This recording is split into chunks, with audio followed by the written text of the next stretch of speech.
In such an open league this season, Derby County are hoping to take full advantage and really challenge for that top two in League One after missing out on the top six last season. Last year, there were some caveats because the takeover of David Close happened quite late. They added quality, but the squad was a little bit imbalanced. I think that caught up with them a little bit later on. This year, I don't think there can be any excuses for the Rams or manager Paul Warne. So with that in mind, a lot of expectation on this season as Derby County attempt to push for promotion at the second attempt. And I'm looking forward to discussing whether or not they can do that this evening with Adam Tipsley and Cory from the Rams Review podcast. Gents, thanks so much for coming on. I really appreciate your time. How are you? I'm all good, mate. Thanks. How are you? Yeah, I'm great, thanks. Perfect, Gab. Thanks for the opportunity to come on here and chat about it. Yeah, absolutely. Thanks for joining us from all the way across the pond in the USA. Adam, I'm going to come to you first. How do you reflect on last season, first of all, and the disappointment, I suppose, of missing out on the playoffs? Overall, we probably should have got playoffs with the squad we had. I think we saw gaps in the team, and like you mentioned, the imbalance towards the end of the season when form sort of dipped in and out of wins and losses. Disappointing not to get the playoffs, but you look at the teams that are in there and the strengths they had, they probably outweighed our players in terms of technical ability when it came to the end of the season. You saw Sheff Wednesday go up and through the playoffs, and they deserved it, and I don't think we would have beaten them in the final. So looking back, hindsight's a brilliant thing, isn't it? So just got to look forward to this season coming, really. Yeah, Cory, it feels like there's going to be more expectation perhaps on Derby County this year because last season, because of the issues I mentioned at the top of the show, it felt like a bit of an awkward season, perhaps because the takeover happened the same month as the opening day. So you weren't really able to attack recruitment from a running start. And even in January, I think Paul Warne alluded to the fact that he couldn't quite get the players that he wanted. But this time around, I don't think there's any excuses for anyone, is there? No, there aren't any excuses, Gab, and Paul Warne will know that better than anybody. I think when we found out in March, April timeframe that there would be no transfer embargo restrictions on Derby this season, they had been lifted by the EFL. Paul Warne said that the squad needed major surgery. So all eyes are on Paul Warne, and if he gets it right, hopefully, if he gets it right, good things will happen at Derby. If he gets it wrong, unfortunately, he could probably set the Drams back 3 or 4 or 5 years because that, with the lengths of contracts and things like that. But fingers crossed he gets the opportunity, he gets it right. We do know that he has been in this division before. He knows this division inside out. He's been promoted from this division a couple of times. We're not going to talk about his record at the division above. I'm not bothered about that right now. But we know that he has the nous to try to get out of this league. So I think, he'll understand the pressure. He'll understand what a big rebuilding job that it is. He's been able to bring in 4 players already. We need probably at least 6 or 7 more. I don't know, Adam, if you would agree with that, because we did run out of legs tail end of last season. But this is a season that Paul Warne will expect, like you said at the beginning, Gab, to get top 2 and potentially get out of this division. Playoffs, I think, is a minimum. And if he doesn't do it, then he's going to be under a lot of pressure to do so. But it feels like, Gab, I think it's a real, for the first time, Adam, I think in 5-6 years, it feels like a really normal closed season for Derby. And it seems very bizarre that we're just talking about signing players and we're waiting for a new kit to come out. The joys of being a football fan, when last season we were talking about amortization and who would we support if Derby went bust, and looking up bus routes to Burton to find out how many the Pirelli can hold if we can get out there. Adam doesn't need that. He lives in Burton. Yeah. So I think it's just a normal closed season, but make no qualms about it. Paul Warne's under pressure to get this right. I don't think the pressure's on him right now, but football's a fickle thing, as we all know, and it changes quite quickly. And I think if he doesn't get it right, he will be shown the exit door. Yeah, certainly a lot of pressure for Paul. Sorry, I didn't want to make it all like I was not trying to be a doom monger or anything like that. No, I know. I was just trying to point that all out. Sorry, not trying to be a doom monger. Didn't come across doom mongering at all. I think it was quite realistic, to be fair. I think there is some pressure on Paul Warne to deliver this season, Adam. I want to come to you as well about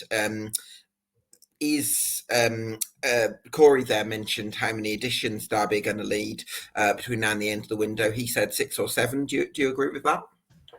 Yeah, I think we do. I think we're going to get maybe 2 or 3 more contracted players in, then I'd say 3 loan players through the door. I think what we lacked last season was loan players that hit the ground running and also maintain that form. Obviously, they were young players such as Lewis Dobbin. We saw Asula come in and then obviously leave in the January transfer window. But we need players who can come into the fold and perform regularly at first team level. I think we expected that with Harvey White.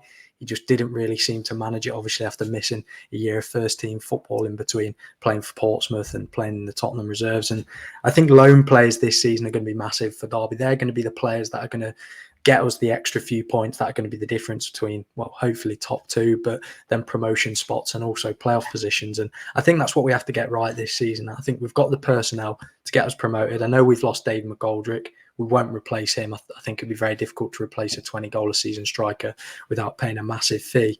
And but with the players as well, Adam. Yeah, exactly. All the goal contributions that he got involved with. I think we will bring in another striker. I know we're linked with a couple, Alfie May and stuff like that, but how true those rumours are is another question. But I think the players we brought in, Callum Elder, if I'm correct, 2-time promotion winner out of this division. He's got experience at getting promotion, and we need winners in this team. I think that's what we've lacked in the past when we've been looking at promotion. We've not had players who've won titles, won playoff campaigns, and we need those winners through the door. And I believe we've got that now, and if we can get a good mix of youth around them, then we'll be able to get out of the division. Let's hope that's the case. One player that I think is going to be crucial to getting Derby out of this division, Cory, the right end, I'll hastily add, is Joe Ward, who's a versatile right-sider who signed from Peterborough United. I've seen him firsthand quite a few years, Cory. He's a very hardworking player. He puts some good deliveries in from the right. I wouldn't say he's particularly explosive or skillful, but he's one who can be a 7 out of 10 every week and do the simple things well. So you encouraged by that addition? Very much so, Gab. I think it helps in numerous different ways. I think when you have a versatile player like him who can play, we know that he's not a right back. He said the tweet that he's not a right back. I'm not suggesting he's a right back. If he's watching it, I'm sorry. But somebody who could do a job there, somebody who can play right wing back, somebody who can play on the wing or in midfield as well, a little bit anywhere on that right side. I think having a versatile player like that helps in a lot of different ways because it gives Paul Warne options. And I think as a manager, you want to have as many options as you can. Oftentimes last year, Derby were kind of shoehorned into putting square pegs into round holes. Notably, Jason Knight and Cory Smith. Cory Smith notably probably played most of the season, 80% of the season out of position. So I think when you have players who are square pegs and square holes, I think it goes a lot better for you. But Paul Warne will have options now. He'll have the opportunity to play a back 3 because he'll have wing backs and Elder and Ward. He can play in a back 4 and he can put Elder as a left back and push Ward as right midfield. He's got the opportunity now to rest Mendez Lang, who's away currently here in the States with Guatemala at the Gold Cup. He's training in Houston at the moment. He needed, just on that actually, Cory, he needed that at times last season, didn't he, Mendez Lang? Yeah, he did. Some burnout on occasion. Because, I mean, he was an incredibly explosive player, Gab, and I think on his day, his pace would scare any fullback in this division. We know that he's got skill. He scored a few glorious goals as well. But I think if you're relying on somebody who's in that late 20s, early 30s bracket, maybe pushing the 30s, and you're expecting you need to play really well for 40 straight games. I mean, to be honest with you, Gab, if you're a Premier League team, I don't think you can necessarily, Liverpool can't rely on Mohamed Salah to play, give 10 out of 10 performances every week for 45 straight games. And I'm not comparing the two because they're completely different players. But I think, if you expect Mendez Lang to show up there and roll up every week and get a 9 out of 10 for 45 straight games, you're living in a fantasy land. So I think if you have somebody who's pushing him for a spot, or you can say, you know what, this week we're gonna start Ward and bring Mendez Lang on after half an hour, and then possibly switch it, or we can play a different way. We can try different combinations, and people fall in and out of form.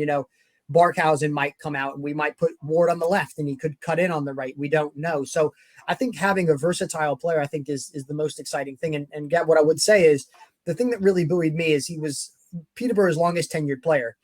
And you and I have had the distinct privilege to talk to Darren McAnthony a couple of times. And the thing that strikes me about Darren McAnthony is he doesn't keep players around that are crap. So if he was garbage and he couldn't produce in the championship and he couldn't produce in League One, he wouldn't be at Peterborough. So he can obviously play because he's been at Peterborough for 5 or 6 years. And I think to get him on a free, he's lowered the average age of our squad. He's in that kind of prime age group, I believe. He's at the upper echelons of that, don't get me wrong. But we wanted to trend a little younger. And I think to bring him in, I think is a fantastic bit of business because he's so incredibly experienced at this level. He has experiences of promotion. And like Adam said, we need people who are winners. We need people who are saying, look, I'm not content at being at League One. I'm a championship player and I want to play in the championship. Or I'm a Premier League player and I want to play in the Premier League. And in order to get there, I got to get through the championship first. So I've got to get them up. And I think when you bring in that mentality and you bring in that winning mentality into that dressing room, which has lost Curtis Davis, which has lost David McGoldrick, has lost a little bit of that leadership group, and you're bringing people in there that have that kind of nous and that know-how, I think that's going to tremendously kick on everything that we're trying to do this season. Yeah, I mean, I slightly disagree a little bit in the terms of ambition there, because I feel with somebody like Joe Ward, I think he's a guaranteed top 6 performer at League One level. I don't necessarily know, and we can come on to this conversation with you, Adam, whether he's someone who you'd be able, you could kind of grow with, if you like, in the championship once you get there in 1 or 2 years, hopefully. And I think that's probably what I wonder about with Derby's recruitment. How much do they weight it towards signing you Joe Ward's players who you're confident can deliver at League One level? And how much do you go towards players who've got that growth potential and someone you could go into the championship with and say, yes, these players can kick on? I think at the moment, we're definitely looking at the short term in terms of getting out of League One. And then if we do get out of League One, looking to rebuild when we're in the Championship. I look at Joe Ward and I agree with Cory. I think he's in that prime age bracket at the moment, definitely for League One, where he's going to kick on. I think if we did go up, he'd become almost a rotation on that right-hand side, Joe Ward. But I look at players like Callum Elder, who, if we went up, could easily perform in the Championship. For me, in my opinion, I think he's a decent enough player in the Championship. So we should count ourselves lucky to have him in League One. I think also you have to look at some of the younger players in Derby's team. I know they're more experienced now, but Jason Knight, Max Burdow and Cashin, we're not that likely to have all 3 of them next season, probably maybe 1 out of the 3.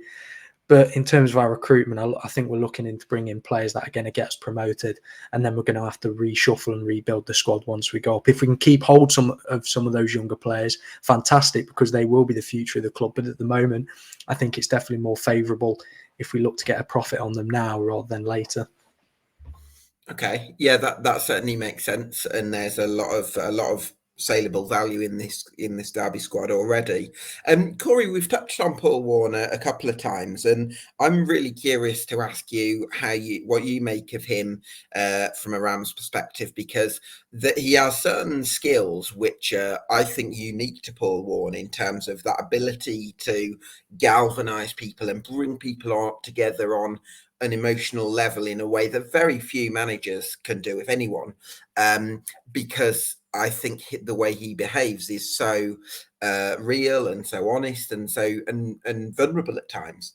And I feel as well like, though, there's a flip side to that, and perhaps it's a different side of the same coin, Cory, where I look at some of the things that he says, and I just feel like he's won promotion from League One. I've even lost count. I think it's twice now, or 3 times possibly.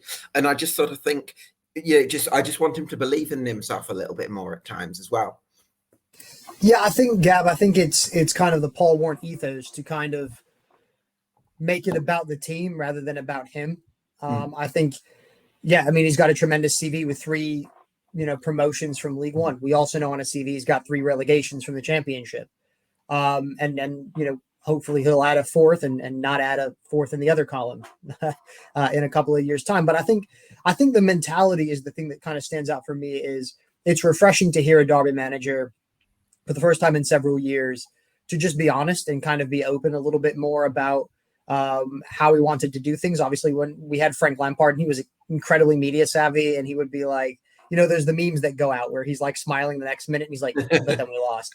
And it's like that kind of thing, sometimes. Yeah, Frank was great. Frank was great for a sound bite and a punchline and things like that. But I think Paul Warne, and then obviously we had Wayne Rooney, who didn't necessarily was talking more as kind of a player. Philip Cocu was kind of talking at a higher level than what the kind of players that we had.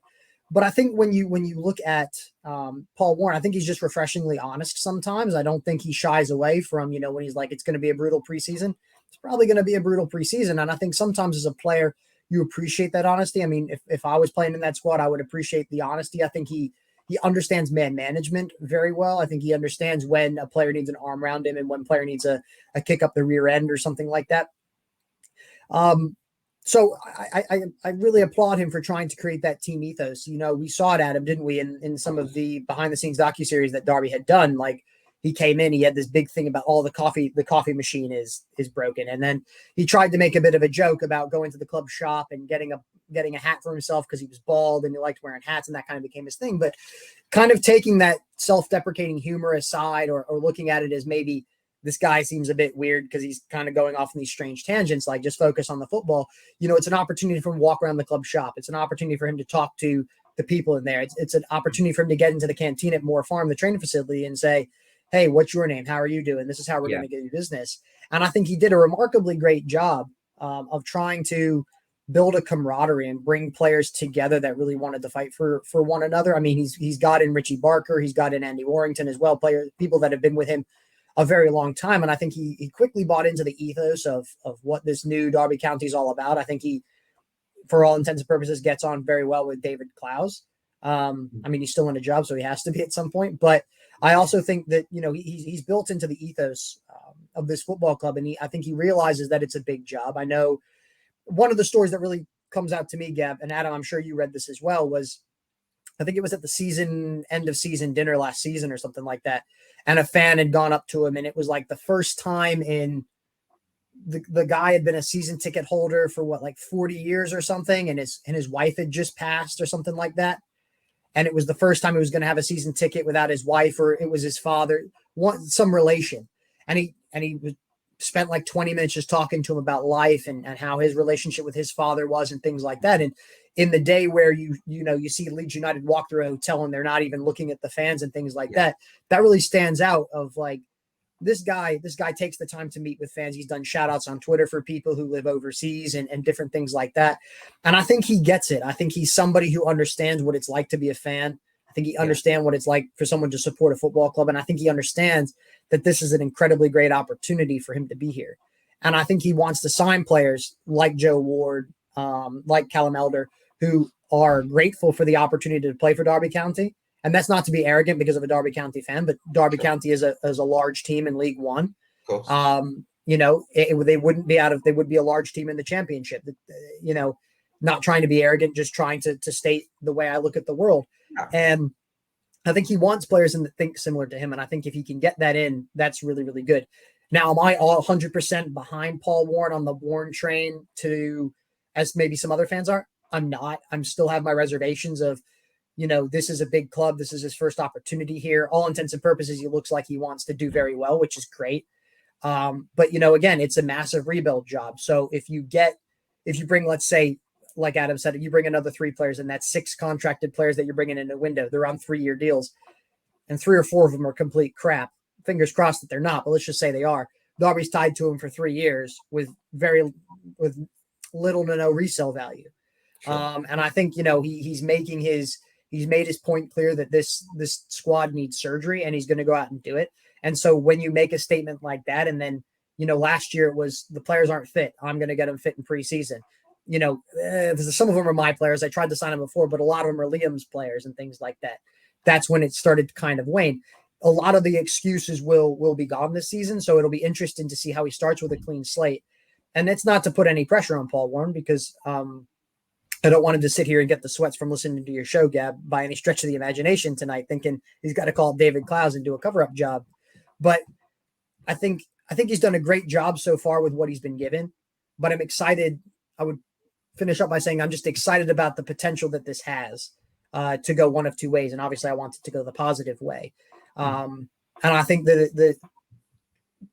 I think we'll start to see October, November timeframe if he's worthy of the accolades and the aura that he has in League One as a promotion kind of guru. So, but to boil it down, Gab, I think he's just done a tremendous job in trying to buy into the ethos and create that family atmosphere. Because Adam, I don't know how you felt, but the last couple of years, even before the administration, maybe it was exacerbated a bit by the COVID, or maybe it was even going back to that infamous night at the at the pub, you started, I think a lot of Derby fans started to feel a little bit disconnected from the football club and started to feel a little bit like the football club was going in a different direction. And then you woke up one day and you were like, we're so far apart here in what we're trying to do. And it feels like the club and the fans have come back together, and we've got a management team pulling in the right direction. And that's the most exciting thing is, I think for the first time in a long time, everybody's pulling in the right direction, and it's a lot longer. Like Liam Senior was doing a great job, but he wasn't around for a long time. Paul Warne's been around now for, I'm not going to say a year, but what is it, Adam? Maybe 9 months, something like around there approximately. So he's had some time to embed his ideas. So excited to see how the preseason goes, and for him to continue to build on these ethos that he's set apart.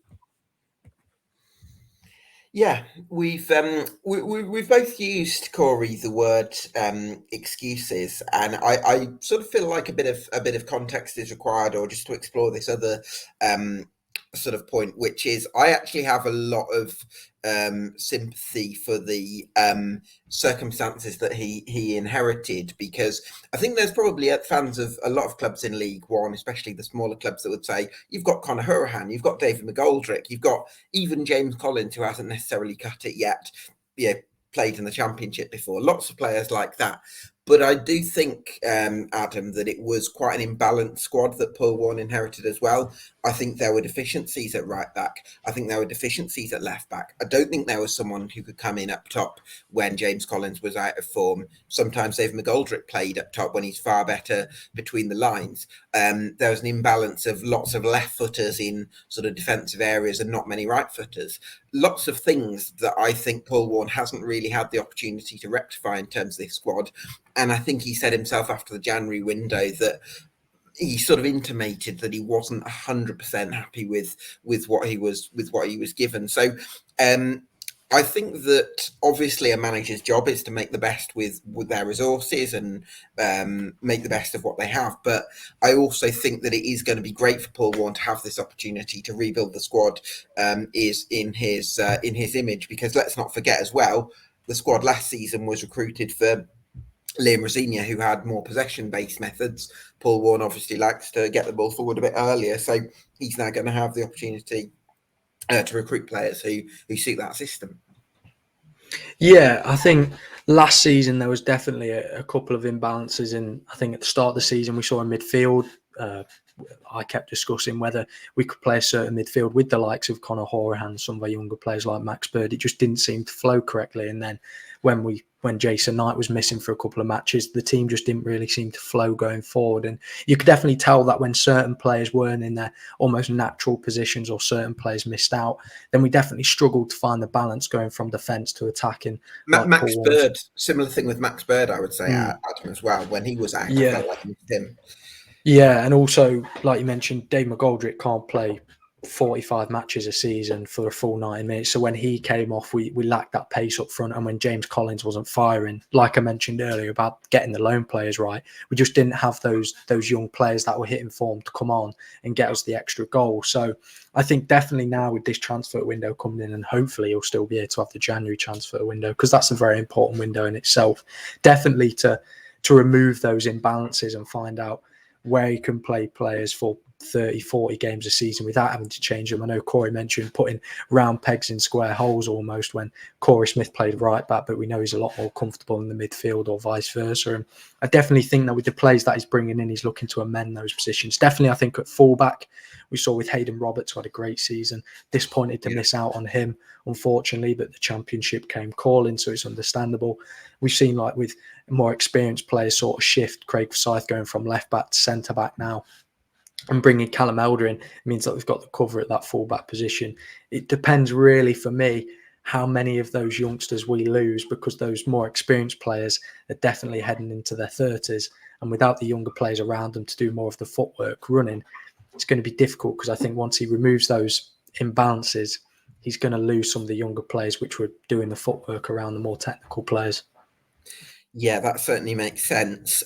Cory, Adam mentioned there some of the young players at Derby and some of the ones that could be sold on. Do you think the club will cash in on Aaron?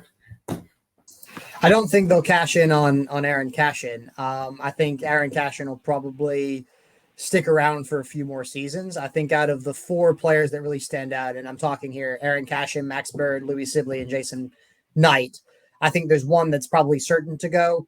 And there's probably another that unfortunately people wouldn't be too chuffed if we lost him.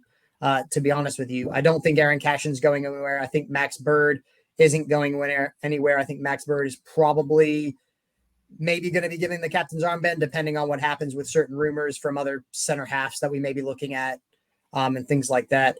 I think Jason Knight, we know that Bristol City have lodged 2 bids for him, upwards of £1.5 million. It's getting closer to the valuation that Derby value him at, but it's not right to that point right now. And I think Jason Knight's he's got 1 year left on his contract. We had an option in that contract. We took it up, so he wasn't a free agent, so he's contracted to us for next year. And Paul Warne said he doesn't want to hold anybody hostage or anything like that. Jason Knight was very clear last summer that he sees himself as a championship player. Not to say that his performance has suffered in League One, and he didn't give his all, because he did. He's a Republic of Ireland international. He's 22. He's played 200 odd games, I think, Adam, something like that for Derby, approximately. And so he's still incredibly young, and he's got, he's, like Adam said, he's one of those players that you would look at and think he's going to do the run-in for the old guys. But the problem is Jason Knight going to re-sign for Derby next season in the championship? Probably not. Let's just say we get up, because if we don't get up, he's walking away for nothing, or a minimal tribunal fee. If we stayed in the championship, maybe, but we'd also have basically held him to ransom for a year. So he might be like, I just need a change of scenery because I've been around for 5 years.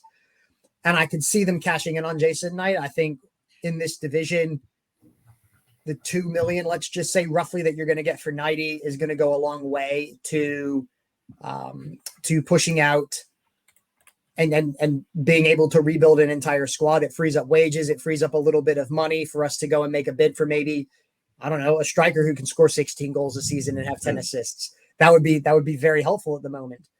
So I think Jason Knight's probably a certainty to leave. Yesterday, Christian Bielik's move was made permanent to Birmingham for in and around £1 million. So we lost what? As a Blues fan, 8 million on him back. And then I think another player that's kind of, for me, in the last chance saloon is Louis Sibley. He burst onto the scene obviously with his hat trick, his goal just before the COVID, and then his hat trick after the Project Restart.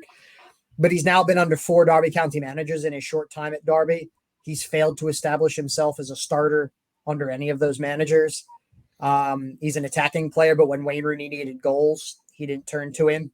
I would add, though, Cory, I remember there was a period when Jack Grealish at Aston Villa had a period where he was completely out of favour, and for 2 or 3 years it felt like last chance saloon, and then a few years after that he got his £100 million move to Man City. And obviously this is smaller scale. I'm not saying Louis Sibley. Well, Deb, you don't have to. Keep saying, if Pep Guardiola is listening and he wants to buy a hell of a player, £100 million, we'll take it. But I just think I think there's a world in which Louis Sibley, if he has a great pre-season under Paul Warne's intense regime, I think he could really come good in League One and possibly kickstart his career again.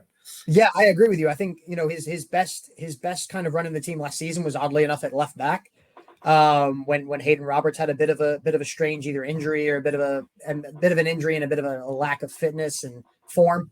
And I think you're right, Gab. I think that there's a David McGoldrick sized hole in this team between the midfields and the forwards that Louis could fill out tremendously well. And I think Adam and I would both sit here and say we want Louis Sibley nothing more for them to succeed, because we've seen him enough where we know there's a heck of a good player in there. We know that he's got the ability to take this league by storm. He's still, I think, 20, 21 years old. So he's still essentially a baby. And there's so much more to come from him. But and yes, Gab, there is a situation where we would all love him to succeed. And I think he would go a long way if he has a great preseason to fill a gap left by David McGoldrick. That's one less position you have to worry about. So then you can kind of find your goal scorer. But I just think that I just have to go based off of what I've seen over the last several years. And I just don't know. If it's gone stale or he just needs a change of scenery somewhere to try to light the fire back under him. Because the frustrating thing is like he'll have a couple of good games like he did, didn't he, Adam? Second half of the season, he scored a couple against Oxford. And we're like, Louis Sibley's back, baby. We've got him. and then he'd disappear for like 5 or 6 games, and you're like, oh yeah, that guy, he's coming off the bench for 15 minutes, and then you're thinking, oh, he's bringing Sibley on, game must be won or something. Like, he's not. You want someone to strike the fear of God into you when they come on. Yeah. And he just doesn't do that. And I think if we got a good offer, I don't think it would weaken the squad tremendously if we did let him go, because we could get a couple of players for that money. But obviously, I want him to succeed. I think Derby fans have and I'm sure all fans do, an extra affinity for those that come through the youth academy and are willing to give them a little bit more rope than they would for somebody else who performs the same way. But hopefully Louis Sibley comes back and he starts like a house on fire, and he does tremendously well, and he fills that David McGoldrick thing, and then he kicks on and goes to Manchester City for $100 million, and we get kickbacks for the rest of the year, for the rest of our lives on that deal. But I think there's also an opportunity there where you could see, out of the 4 players, if you had to keep 2, I would keep Aaron Cashett and Max Bird. Okay, well, let's hope Cashett and Bird stay on, because I think they could have a really crucial role to play. If they sell them tomorrow, Gab, I'm going to look like a complete idiot. So yes, I do hope they stay on. Well, it's lucky this is going out live, so hopefully no danger of that. Adam, I want to. We sort of talked briefly about numbers that Derby are going to need, and just working it through in my head, we're thinking a couple of fullbacks, probably an understudy to Max Bird, maybe a couple of wide players, maybe a number 10 and a centre forward, which I've lost count of my numbers, but I think that takes us up to about 7. Is that roughly where you're thinking Derby are going to need to strengthen? I think we are, and I think we need experience in those positions. Definitely that number 10. I would say in terms of strikers, we're pretty much looking at James Collins, and he wasn't prolific enough up front for my liking to get us promoted. I think he does work really hard, and I definitely think there's a 15-plus goal striker in there, but whether we're the team that's going to give him the supply that he needs, it's a bit difficult. And judging off how many games he played last season, I do think we really need an experienced striker that can come in and really complement James Collins. Hopefully we can do that. I know there's been linked quite a few, like I mentioned, but we probably do need around 7 players on the more experienced side. And I would say within that 7, a couple of loans that need to come in and need to basically hit the ground running. I know it's very difficult to find a lone player who's already not had a great first season of first team football, because usually they're going on to play for either their first team or in the Championship. But if we can get lucky and find a player that can hit the ground running, I know Lewis Dobbin definitely had a couple of great games last season, Port Vale away, when he came on and got a couple of assists. Isn't he, Lewis Dobbin? Yeah. It was just a case of he just wasn't quite there to be ready to play first team matches every week. And I think when it definitely boiled down to the end of the season where we needed players to come off the bench, I know Cory mentioned Louis Sibley.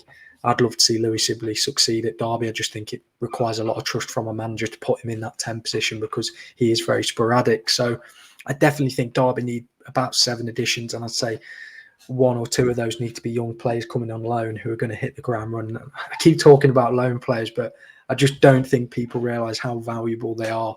Definitely it is, Adam, the quickest, to rudely cut you off, it's the quickest way to rebuild in the League One and the Championship is to get a loan player, because you're getting a player that you're never going to be able to afford, but to come in. But sorry, Adam, I didn't mean to cut you off, but it's the quickest way to rebuild. No, Cory's exactly right. And if we can get those loan players in that, we're not going to be able to afford next season, even if we did manage to go up. But if we can get players that come in and have a breakthrough season with us, it's great for them, and also it's fantastic for us.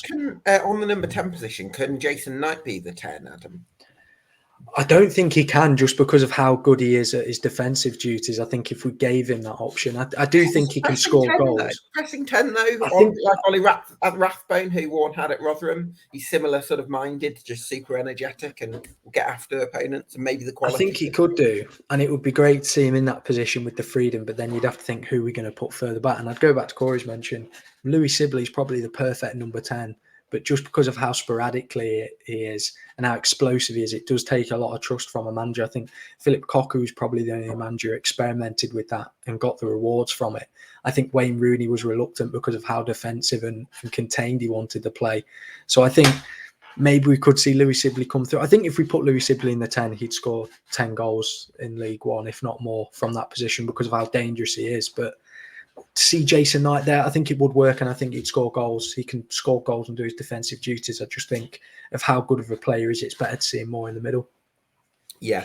we'll have to wait and see on that one. I want to ask you, Cory, about the best role for Conor Hourihane, because to be honest, I see him. I sort of had in my head him quite similar stylistically to Louis Sibley in terms of being a sort of left-sided creator.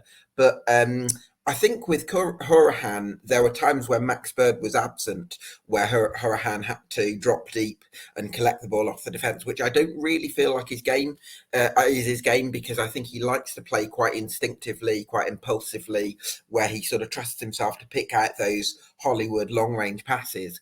And I think what you need from a Max Bird type is someone who can just keep the ball ticking over. And it's not necessarily always those long passes, but it's just the accumulation of shorter ones that keeps things ticking over, as I say. Where do you think Conor Hourihane's best role is? I think you just said it there, Gab. I think when you have someone who's sitting a little bit further back dictating the play, as Max Bird kind of does, and oftentimes Max Bird can give the appearance of a crab because he basically just plays it side to side and things like that. But I think you do need to have that kind of structure in the team. And I think if you have a structure around Conor Hourihane in midfield, you're going to get the best out of him, because like you said, you want him to float about, to create, to kind of strut his stuff. I don't think he's the kind of player that you could sit down and say, you're just going to do this one job and then expect to get the best out of him, because even if playing, his strengths are playing with a little bit of freedom, playing instinctively, like you said. So I think you have to have that little bit of structure behind him with Max Bird to be able to feed him the ball. I don't want him coming back to pick the ball up off of the center halves. I think that's a little too deep for him to be.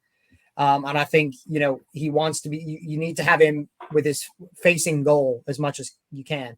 And if he's turning his back to take the ball off the defenders, then turn, you're losing a couple of seconds there in what Conor Hourihane can do, because he's got to receive it and then he's got to go and scan. Where if he's playing with his head up already and his chest facing the attacking third, he can just receive the ball off of Max Bird, and maybe he's 1 or 2 seconds, half a second ahead of somebody else to be able to spray those passes. And I think that's kind of the key that you want to see him in. We saw last season he makes a few late runs into the box as well. Opening day against Barnsley is one that comes to mind. Not Barnsley. Oxford. Opening day against Oxford. My apologies. There's a lot of games floating around in my brain. If I cleared it out and thought something else like biology or chemistry, I'd be different than what I am now, but I'm not. But when he runs into the box late, I think is an option for him to, in terms of getting on the score sheet and having those kind of numbers in that production of the final third. But having him in a system where his chest and his head is facing the attacking third as much as possible is exactly what you want to do. And again, I'm not making this comparison player to player for comparison, just tactically. A couple of years ago, remember when N'Golo Kante, Maurizio Sarri took the best holding midfielder in the world and was like, we're going to make Kante an attacking midfielder. And it was like, I don't know why you would do that, but whatever. And Kante was still coming back, receiving the ball with his back to goal and then having to turn. And that's not Kante's game. That's not what he wanted to do. So his production and his levels and his form kind of dropped off a little bit. And I think if you have Conor Hourihane in the structure with Max Bird doing kind of coming up to the center half, spraying the ball around and allowing him to pick up the spaces, allowing him to look and continue to scan the field, call for it, ping a ball out wide or down the channel or for a run for somebody. I think that's the best way you get it out of Conor Hourihane. Because like you, Gab, when they signed him, I was like, wow, this guy's going to play right behind the striker. He's going to be great. And I don't know what I was thinking, because that's not Conor Hourihane's game at all. He's a little bit deeper than that. I think, and you play with a 2, it would basically, instead of being a 2, it would be a bit of a pivot with Max Bird here and Conor Hourihane slightly ahead of him, and then you'd have another midfielder. But having him just being able to have a little bit of a free roll is the wrong way, because it makes it seem like he's got no tactical nous. Having him have a little bit more freedom to play with his chest and head towards the attacking third, I think is the best way to get it out of him. Yeah, absolutely. Hopefully we'll see some of that from Conor Hourihane. Adam, I want to ask you about who the prospects Derby have got coming through, because the academy's been very productive over the last 10 years, and to an extent it's had to be at times. Is there anyone else coming through the academy that's kind of caught your eye? You've put me on the spot here because I can't remember his name, but there's a young Irish lad playing for the maybe Cory can help me out, but I can't remember his name for the life of me. I'm young going Irish to have a lad look on Wikipedia as we speak. in So midfield. I know he's played for the Ireland youth sides. I like the look of him. I think he's maybe come off the bench once or twice this last season. do you He say looks like George Nunn? No, it's not. I've completely forgot. I'll try and find it, but he's come off the bench a couple of times. I think. Owen Offseny? No, it's not him. I'm trying to. No.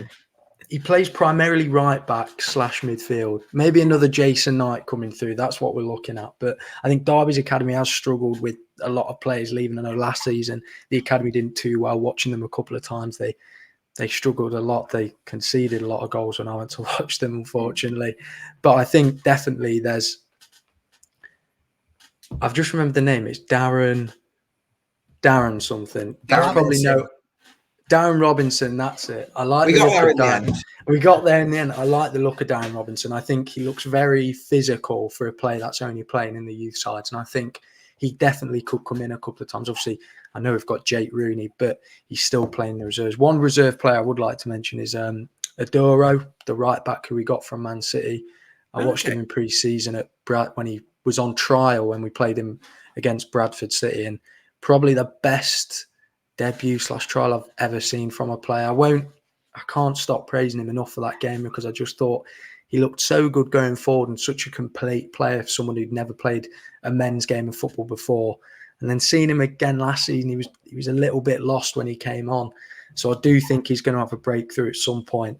Just remember the name Adoro. That's all I've got to say about him because I think he's going to be a top player.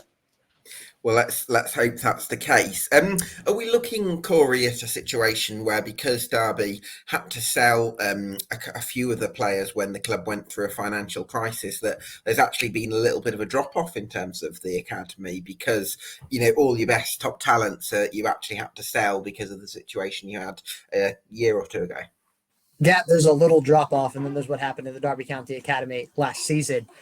So yes, it's basically like falling off of Niagara Falls and Right. plummeting to not water underneath there.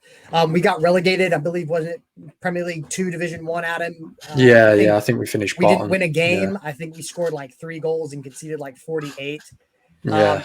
As a result of that, and I was chuckling when Adam got asked the question about who's coming through because we don't have anybody currently because like 3/4 of our under 21 team was released because of it. And I think, Gab, it is kind of systematic of what happened the last couple of seasons. We were short on numbers, so we fast tracked players like Louis Sibley into the first team. We fast tracked. No, Jason Knight was kind of already around, but he would have maybe still been around for another 18 months. Max Bird maybe would have been around for another 6 months or something like that. And I think we had to fast track players into the first team. We had to, some of them got pipped when we went into administration and we're struggling at the tail end of the championship because we had to put players like Luke Plange and Ebowie into the first team that, hurt the youth team. We lost players like Festi Ebosele. Yeah, Festi Ebosele, and there was Dylan Williams went as well to Chelsea because they had a gap and they're like under 18, third team, and they were like, we'll take a first team right back because that's just what Chelsea do, bonkers. And then we lost a few of our highly rated prospects that kind of went for peanuts. It's to be expected when the vultures start circling. Look, if we were Derby fans and another team had a great academy, we would do it too. Okay, so I had no problem with that. But I think what you're going to see, you're going to struggle to see, I think, maybe outside of Darren Robinson, like Adam said, and maybe Adoro.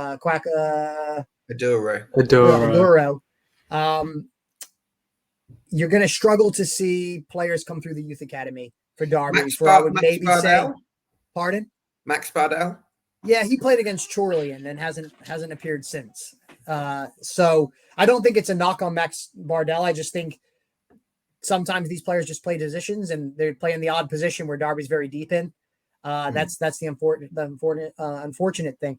I just think you're going to see it's going to take a couple of years for this academy to rebuild and rebound. I know the 21s were decimated because the 18s were playing in the 21s. The 18s have been decimated because they all went to the 21s. So we've been playing like under 16s. And I think it's going to take another 3 or 4 years to get a decent crop of players that truly come through the Derby Academy. Now, we have had success as a football club over the last 3 or 4 seasons, picking off players like Aduro and Plange and Ebowie that were released from Premier League youth sides that go and fill gaps into our youth teams. And then, they technically graduate from the academy and they're technically academy graduates, right? Technically Luke Plange is, but he was only with the academy for a year, something like that, maybe 6 months before he was thrust into the first team. So take that with a pinch of salt. But I think to see true players like Max Bird and Louis Sibley that have been with Derby for such a long time, it's going to take maybe 3 or 4 more years before we have kind of the next crop. And I think us as Derby fans were kind of accepted of that. And I think that that's okay. We were very, very proud of our academy, and our academy has provided some great gems for us and maybe kept us afloat a couple of times when we were looking for pennies under the couch cushions. And I think we've just accepted the fact that this is just the way it's going to be. This football club needs rebuilding from the ground up. We know that there's still parts of the first team set up and things like that still need to be buffed out a little bit. Yeah. And I think we're okay with that. And I think it's just, we're focused on the first team now and making that competitive. And then I think once you get back up, you'll blink your eye. It'll be 3 years from now. We'll be a solid championship team and we'll be oh, look at this youth guy coming through and things like that. So, it's interesting times because the youth academy is pretty much non-existent after something that has been an incredibly fruitful and proud thing for this football club to now. But I think we're resigned to the fact that that's okay for right now because we still have a football club to support. So that's okay. Absolutely. That's certainly the main thing. Adam, Cory there mentioned the fact that the club needs to build itself up from the ground upwards. And this brings me on to a conversation I want to have with you about David Close, because it's absolutely true that David Close loves Derby County and he saved the club from goodness knows what would have been the outcome for the club had he not taken over when he did.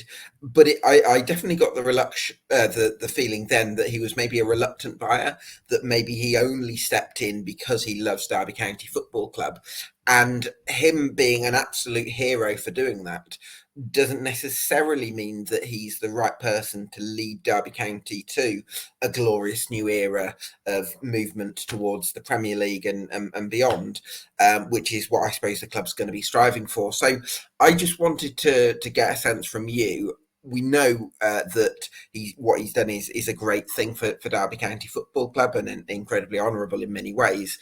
But do you think that it's a bit of a stopgap until there's maybe a buyer that's got a little bit more of an intentional, I suppose, a bit more of an intention to own Derby County Football Club as well as save it?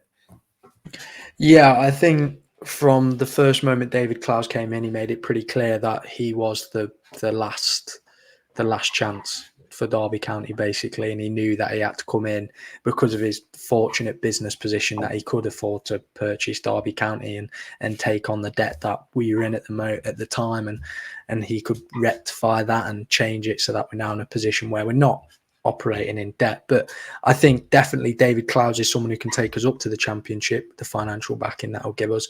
Whether he could take us to the Premier League and further is another question, but I think David Close, almost soon as we're stable in the Championship, will sell us.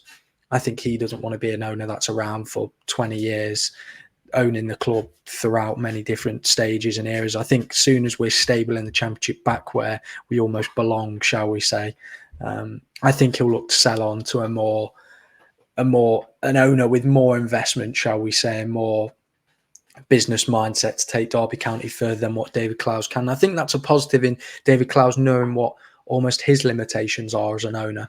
I think obviously Cory mentioned the honesty from Paul Warne. Paul Warne knows his limitations with his squad, and I think it's good that translates through to David Close. David Close knows his limitations, and I'm sure he's got a business model and plan that stretches 5-10 years into the future. But I think we'll have David Close for maybe 5 or 6 years. Hopefully we're stable in the Championship by then, pushing for further and better things, and then that's when we'll start looking for a new owner. But I think Derby County fans, the idea of being sold again and owners, I think, is something that we don't want to hear for another couple of years' time for sure. It's a weird paradox, isn't it? Because in a way, like I'm sure you're right that David Clowes probably does understand his limitations and probably does feel like he can only take the club so far. But at the same time, you almost want, having had however many years, 10 years roughly of Mel Morris, you almost want an owner who understands their limitations as well, because it's so refreshing. Coming to you then, Cory, I've got to make my predictions in a few weeks, my 1 to 24s for where I think teams are going to finish. Those are going to be interesting. I wanted to get you some advice from you on what would be the reason for me to be massively behind Derby County and say, yep, they're going up, they're going to finish in the top 2. Oh, you're asking me to be optimistic, Gab. I don't know. I am. You're an American. You should be optimistic. You always give me the tough ones, Gab. You give Adam an easy ride. I think you should be optimistic on Derby County for a couple of different reasons, Gab. I think last season we would have been happy with a playoff a run to get to the playoff spots. We did do that. I think that was great. We had a great unbeaten run, which kind of changed the expectations as things do in the seasons. But I kind of look at last season as basically we got serious. The way I look at it is we got serious by hiring Paul Warne. What was it, Adam? Late September, October, that kind of time window. October. Right? Early autumn, because I can't say fall because people will slate me for it. Sorry. So early autumn. And I feel like we lost 8 games. We kind of gave up 8 games by treading water with Liam Sr. And that's not a knock at Liam Sr. at all. I have no doubt he's gone on. You've proved he's a successful manager. Not a knock at Liam. But we basically gave up 8 games of the season and still finished 2 goals outside of the playoffs and a couple of points. And I think with Paul Warne's know-how at this league, I think I would trust him to get it right. I know I've just backtracked on exactly what I just said earlier, but I think the players that we're signing now are a different caliber, a different breed. We brought in a lot of, wouldn't say Hollywood signings, but Connor Hurahan playing in League One on paper. Wow, ridiculous. David McGoldrick. Wow, ridiculous. We got some incredible players last year on free transfers. The restrictions are lifted. I'm sure that we're going to sign at least one player for money, I would suspect, because we have a little bit to do that. If we need a striker, like Adam said, it's going to cost. And what we've proven so far with the 4 signings that we've made is that we are making signings that will bring a different mentality, that will bring more competition, that will continue to kick the squad on. For instance, Gab, we brought in Josh Vickers, goalkeeper from Rotherham.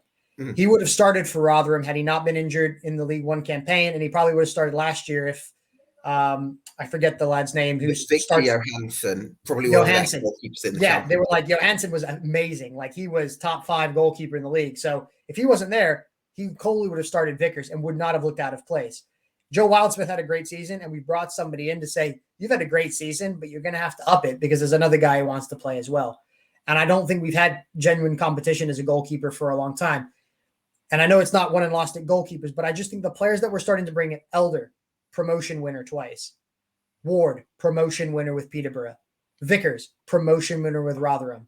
Curtis Nelson had played in the mid-level championships for a while with Cardiff. He'd been there a long time. Actually, if I can jump in on Curtis Nelson, Cory, he was Plymouth Argyle, the youngest ever captain. I think it was about 18. There you go, leadership. Yeah, leadership, exactly. We're going to have Max Bird a year better. Max Bird improved last season. Looked kind of a lot better than what he had in the past. We're going to have Aaron Cashin's going to be a heck of a lot better.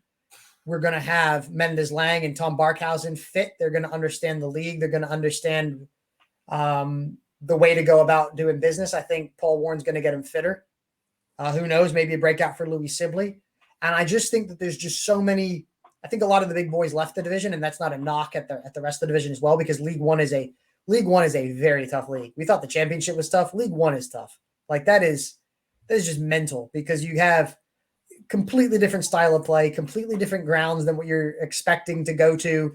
Fans right on top of you. You've got mascots that wearing giant fish heads, and that's just hilarious. And they're doing all sorts of crazy stuff.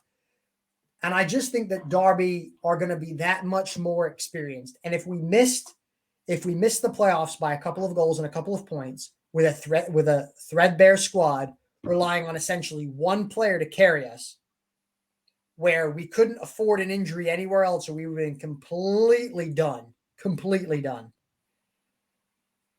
We're hiring players now, round holes, round pegs. We're going to add depth. We've already signed 4 pretty good quality players.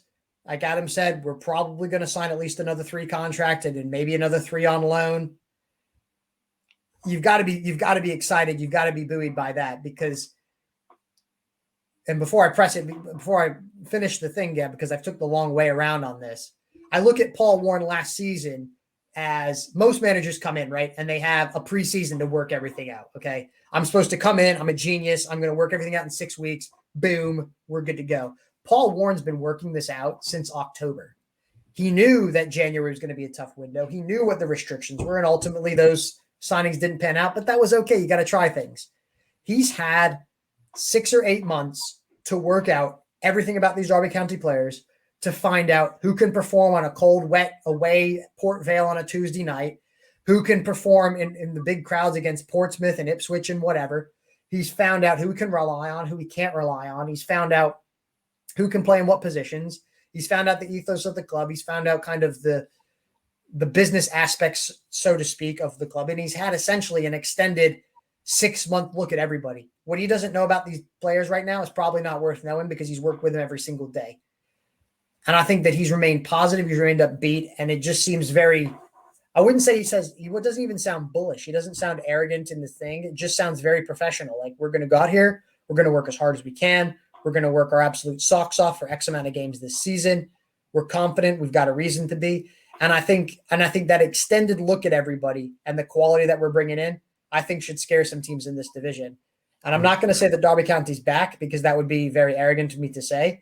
But I would be, last season, Gab, I was hopeful of a playoff run. I'm hopeful of not just a playoff run. We have to be in the playoffs next season. I'm hopeful for a run at the top 2. It looked likely at some points last season, and that was with a squad with severe limitations. We're overcoming those limitations. We're going to surpass them. And just to give you more positive vibes, like, everybody's pulling in the same direction. So the sky is the limit right now. The sky is not the limit, because we can't go off and win the Club World Cup because we're in League One. But there is a ceiling there. But in terms of a League One ceiling, I think that we can reach the top of it. It's not going to be easy. It's going to be hard. But I think these players understand what hard work is now. And I think Paul Warne's ingrained it in them. And so for those reasons, you should be bullish on Derby. Okay, well, thank you. That's certainly a very comprehensive reason. Yeah, I really apologize for taking the long way around. No, I really appreciate the detail, Cory. Direct ball. I decided to play. I'm gonna throw the negative one over to Adam. I feel like Cory there has given me a really comprehensive reason to say yes, Derby could be very strong next season. And to be honest, looking at the league, there's only 2 or 3 sides that at the moment, I feel like there's 2 or 3 sides that kind of stand out ahead of the rest. And I would probably put Derby County among them. So I am pretty much, as things stand, a little bit on board with Derby. But I'm going to ask you, Adam, what would be the reason to be maybe a little bit cautious about the Rams and say, actually, maybe they could underwhelm a little bit? Derby County being Derby County in February and March, and probably losing 5 in a row. But no, I think in terms of what our own limitations will be and what might kind of do us unstuck next season will be, I think we saw it at flashes last season. I think it's the reason we maybe dropped those 1 or 2 points, which was the difference. I think you look towards the end of last season, might be going very niche here, but Bristol Rovers away, 1-1 draw. We 1-0 up within about 10 minutes. We probably should have saw the game out. Instead, we sat back, and I think we have to just know what our squad is good at and what it's not very good at. And I think Paul Warne will know that this season. Like Cory said, he knows the squad inside out now. And I think last season we saw him try certain tactics that just cost us points, going too defensive too early on and conceding a lot of pressure and eventually conceding goals. I think not starting games quick enough. And I agree with what Cory said, that first 8 games was really, we were just treading water. So I think our own limitations will almost be knowing what tactics to play at what time. I think Paul Warne was a little bit naive last season with his tactics and not ruthless enough at times in terms of go and kill off games. So that might be what does us, what makes us come undone a couple of times, but hopefully not. I'm just theorising there, but I don't think he was ruthless enough at times to go and kill teams off when we went ahead either early on or had a 2-goal cushion, shall we say. Yeah, well, hopefully Derby can rectify those issues and put together a really strong bid for automatic promotion next season, because I think that should be the ambition for the Rams. Cory, Adam, such a pleasure to discuss Derby County with you this evening, or this morning. What time is it over in US, Cory? It's 3:15 in the afternoon. So 3:15 this afternoon, Yeah. in your case. Thank you so much for your time. I really do appreciate it. This has been EFL Debate, the Derby County Summer Deep Dive. It's available on YouTube and Spotify, so if you haven't checked those out already, go check those out. I'm covering all 72 clubs between mid-June and mid-July, and give us a subscribe on YouTube and Spotify. Adam, Cory, thank you so much for your time. Go check out the Rams Review podcast as well. And thanks to you for watching at home, and we'll see you again very soon.